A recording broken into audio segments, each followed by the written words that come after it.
দিনের শুরুটা মগ ভর্তি চা না খেয়ে শুরু করা যেমন অসম্ভব, তেমনি বক্স ভর্তি ওষুধ না খেয়েও শুরু করা অসম্ভব। হ্যালো এভরিওয়ান, আসসালামু আলাইকুম। মাসুমাস ব্লগ থেকে আমি মাসুমা আবারও চলে এলাম ছোট্ট একটি ভিডিও নিয়ে। সকালবেলা চা খেতে খেতেই আজকের ভিডিওটা শুরু করে দিয়েছি। তো আমি সকালে ঘুম থেকে উঠে ফ্রেশ হয়ে আগে নিজের জন্য চা বানিয়ে নিলাম। চা নাস্তা করেই আমি ঘরের কাজ শুরু করে দিলাম। তো এই রুমটা সবসময় ফাঁকাই থাকে, যখন শ্বশুর শাশুড়ি আসে তখনই থাকা হয়, না হয় এটা এভাবেই পড়ে থাকে। তো আমি আজকে এই রুমটা ভালোভাবে গুছিয়ে নিলাম। তো এখন আমি আমার রুমটাও ভালোভাবে গুছিয়ে নিচ্ছি। আসলে আমার কাছে মনে হয় বিছানা গোছানো থাকলে ঘরের সৌন্দর্য আরও বেড়ে যায়। আমার কাছে আহামরি কোনো কিছু নেই, কিন্তু আমার কাছে যা আছে আমি চেষ্টা করি তা দিয়েই সুন্দর করে গুছিয়ে রাখার।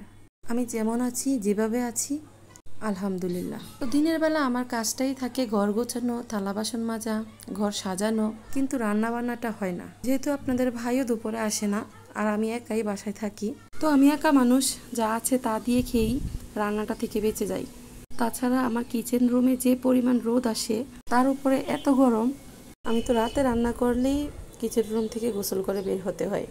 এই তো ঘর ঝাড়ু দেওয়া, ঘর গোছানো কিছু শেষ করে এখন পাখার নিচে বসলাম। কি যে শান্তি লাগে যখন কাজ কামগুলো শেষ করে ফেলি। তো আজকে ভাবছি আমি আমার ছোটবেলার সেই প্রিয় খাবারটা রান্না করব। ছোটবেলার সবচেয়ে কমন রান্না ছিল এটা, এবং কি সবাই এটা পছন্দ করত, ডাল আর আলু ভাজি। এই রান্নাটাতে একটা ইমোশনাল আছে। এখন এটা তো জলে ডুবে যাওয়ার মতো, বর্তমানে এটা তো খাওয়া হয় না। তো হঠাৎ করে আমার মনে হলো ছোটবেলার সেই প্রিয় খাবারটা রান্না করব, আর সাথে মাছ শুকনো করে ফ্রাই করে ফেলবো, বাস আমাদের টুনাটুনির খাবার হয়ে যাবে। আমরা দুইজনের আসলে অপচয় করতে না চাইলেও অনেক অপচয় হয়ে যায়, কারণ দুইজন মানুষ কিছু একটা রান্না করলে সেটা থেকেই যায়। সেটা কম হোক আর বেশি হোক, একটু হলেও ফালাইতে হয়। তারপরেও সবসময় চেষ্টা করি অপচয়টা যেন আমাদের দ্বারাতে না হয়। এদিকে আমি পিছন থেকে বাতাস পেয়ে ভাবছিলাম কোথায় থেকে এত ঠান্ডা আসছে। পরে পিছনে ফিরে দেখতে পেলাম আপনাদের ভাই পাখা নিয়ে দাঁড়িয়ে আছে। তো যাই হোক, আপনারাও চেষ্টা করবেন আপনাদের দ্বারাতে যেন অপচয়টা কম হয়। আমরা তো পাচ্ছি, খাচ্ছি, পেয়েও আমরা অপচয় করছি। আর আমাদের সেই ফেলে দেওয়া খাবারটাও একটা মানুষের স্বপ্ন। আমার সংসারটা ছোট্ট একটা সংসার। এই ছোট্ট সংসারে আমাকে অনেক বড় বড় পথ পাড়ি দিতে হয়েছে। তাই আমি বুঝি প্রত্যেকটা জিনিসের কত মান আর কত দাম।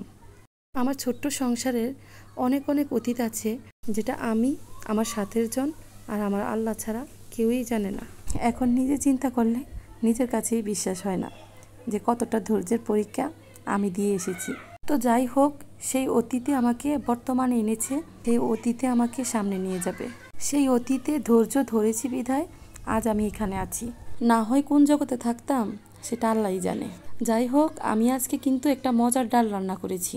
আজকের রান্নাগুলো সব ছোটবেলার স্মৃতিগুলো মনে করিয়ে দিল। ছোটবেলায় কে কে মজার খাবারটা পছন্দ করতেন কমেন্ট বক্সে দেখতে চাই। ছোটবেলায় মা যখন বলতো ডাল আলু ভাজি রান্না করছি, তখন দৌড়ে আসতাম, আজকে ডাল আলু ভাজি দিয়ে ভাত খাবো। তো আপনাদের ভাই আচার খেতে পছন্দ করে, সে আবার আচার নিয়েছে, আমি আবার এসবে নেই। আর এভাবে শুকনা শুকনো আমি খাবো না, আমি খাবো ডাল আর আলু ভাজি একসাথে মিক্স করে। আর এভাবে না খেলে কি আমি ছোটবেলার স্বাদ পাবো? যাই হোক, আজকের ভিডিও এ পর্যন্তই। সবাই ভালো থাকবেন, সুস্থ থাকবেন, আমাদের জন্য দোয়া করবেন। আর অবশ্যই দেখতে চাই আমার মতো কারা পছন্দ করেন ডাল আর আলু ভাজি। তো সবাই ভালো থাকবেন, আল্লাহ হাফেজ।